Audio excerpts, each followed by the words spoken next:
সকল আজি আমি আলোচনা কৰিম 2024ৰ যিটো মেট্ৰিক পৰীক্ষা হ'ব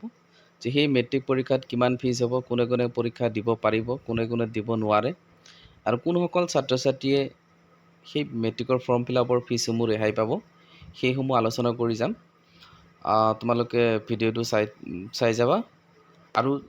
কিছুমান চেপ্টাৰ মানে মেট্ৰিকৰ যিখিনি চেপ্টাৰ আছে, ইংলিছৰ চেপ্টাৰ, সেইখিনি সকলোবোৰ আলোচনা হৈছে। গ্ৰামাৰখিনিও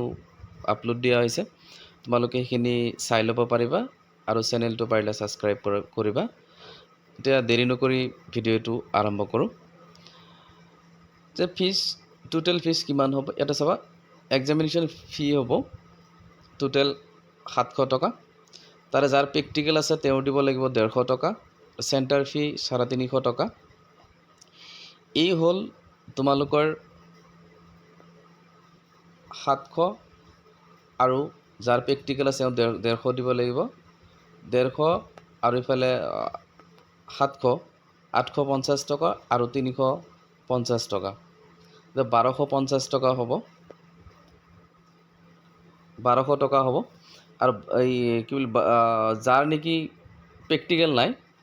তেওঁৰ হ'ব 1050 টকা। এইখিনি ফিজ দি তোমালোকে ফৰ্ম ফিল আপ কৰিব পাৰিবা। আৰু কি বুলি কয়, তাৰপিছত এতিয়া কোনে কোনে ফৰ্ম ফিল আপৰ যিটো ফি আছে সেই ফিবিলাক মানে ফৰ্ম ফিল আপৰ যিখিনি ফিজ দিব লাগে সেই ফিজবিলাক ফ্ৰী পাব। ইয়াতে চাই লোৱা যে as per instruction of the government of Assam, Bharat notification নং দিয়া আছে, payment of fee is exempt for the candidates of govt provincialized and recognized venture school whose parents annual income from all source is 2 lakh or below, only for candidates who have registered in class 9 in the year 2021 and 2022. এই যেতিয়া নেকি 9ত admission কৰা হৈছিল 2021-22-ত, এই তেতিয়া যিসকল ছাত্ৰ ছাত্ৰীয়ে গভৰ্ণমেণ্ট স্কুলত এডমিশ্যন কৰিছিলে বা প্ৰভিঞ্চিয়েলাইজড নাইবা এই ভেঞ্চাৰ যিবিলাক স্কুলত এডমিশ্যন কৰিছিলে, সেইসকল ছাত্ৰ ছাত্ৰী যদি মা দেউতাকৰ 2 লাখৰ তলত ইনকাম হয়, তেতিয়াহ'লে সেই ছাত্ৰ ছাত্ৰীসকলৰ ফিজবিলাক কি পাব? ৰেহাই পাব। তো তাৰে কিছুমান কণ্ডিশ্যন আছে, ব'লা কণ্ডিশ্যনখিনি চাই লওঁ। যে প্ৰথম যিটো কণ্ডিশ্যন আছে, সেই যিসকল candidate government school, venture school বা প্ৰভিঞ্চিয়েলাইজ যিবিলাক স্কুলত যাতে এডমিশ্যন লৈছিলে, সেই এডমিশ্যন লোৱাসকল যিবিলাক আছে, যদিহে ইয়াতে এটা কণ্ডিশ্যন দিছে, if any examination is granted to such candidate and it is noticed at later stage, result of candidate will be withheld and necessary action will be taken against the head of the institution. ইয়াতে যিবিলাক ছাত্ৰ ছাত্ৰীয়ে ধৰা বেলেগ এখন স্কুলত পঢ়ি আছে আৰু সেইজন ছাত্ৰ ছাত্ৰীয়ে ৰেজিষ্ট্ৰেশ্যন কৰিছে এখন স্কুলত আৰু সেই ছাত্ৰই বেলেগ স্কুলত পঢ়ি আছে, সেই ছাত্ৰবিলাক যদি গভটৰো হয় বা প্ৰভিঞ্চিয়েলাইজৰো হয় বা ভেঞ্চাৰৰো হয়, তেওঁলোকক যদি ফিজ ৰেহাই দিয়া হয়, তেতিয়াহ'লে কিন্তু তেওঁলোকৰ ৰিজাল্ট উইথহেল্ড হ'ব বুলি জনাইছে। তাৰপিছত কি কৈছে, 2 নম্বৰ পইণ্টটো কৈছে, the guardian or parents of the candidate has to file an application before the head of the institution for such examinations. এইটো কি কৰা হৈছে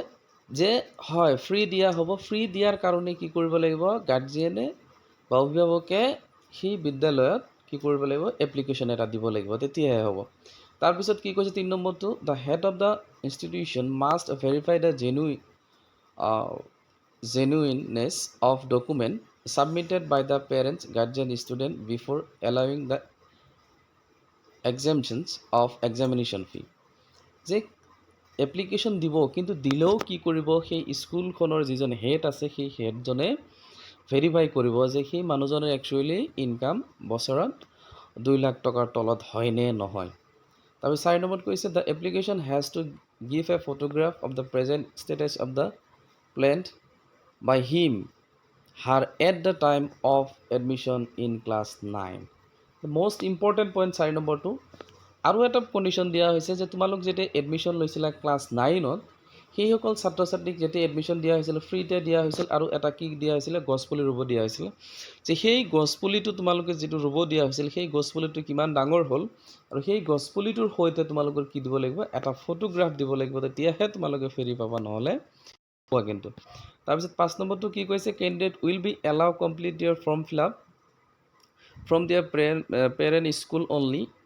where their class 9 registration has been done. No candidate will be allowed to form fill up another institution if their registration has not transferred yet. আৰু কোনোবাই যদি এতিয়ালৈকে registration transfer কৰা নাই সেইখন স্কুলত যিখন স্কুলত পঢ়ি আছে আপোনাৰ আগত ধৰক তোমালোকে বেলেগ এখন স্কুলত পঢ়িছিলা কিন্তু এতিয়া আকৌ যিখন স্কুলত পঢ়ি আছা সেইখন স্কুলত যদি ৰেজিষ্ট্ৰেশ্যন কৰিব বিচাৰা আগৰখন যদি কেঞ্চেল নকৰা তেতিয়াহ'লেও কিন্তু সেইখন স্কুলতে ফৰ্ম ফিল আপ কৰিব নোৱাৰা তাৰপিছত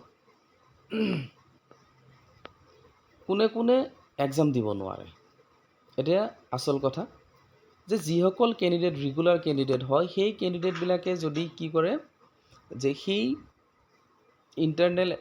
ইণ্টাৰনেল যিবিলাক এক্সাম হৈছে first unit test half yearly আৰু যিটো বৰ্ডৰ যিটো এক্সাম হ'ব প্ৰি ফাইনেল এক্সাম হ'ব সেই এক্সামবিলাক যদি এটেণ্ড নকৰে তিনিটাৰ ভিতৰত এটা যদি এক্সাম এটেণ্ড নকৰে তেতিয়াহ'লে কি কৰিব নোৱাৰিব 2024ত যিটো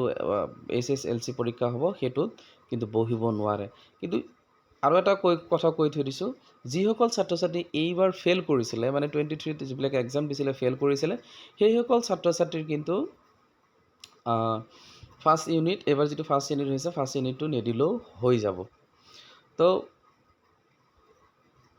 তোমালোকে যদি কোনোবাই ফাৰ্ষ্ট ইউনিট দিয়া নাই বা হাফ ইয়াৰলি দিয়া নাই স্কুলৰ লগত যোগাযোগ কৰিলে হ'ল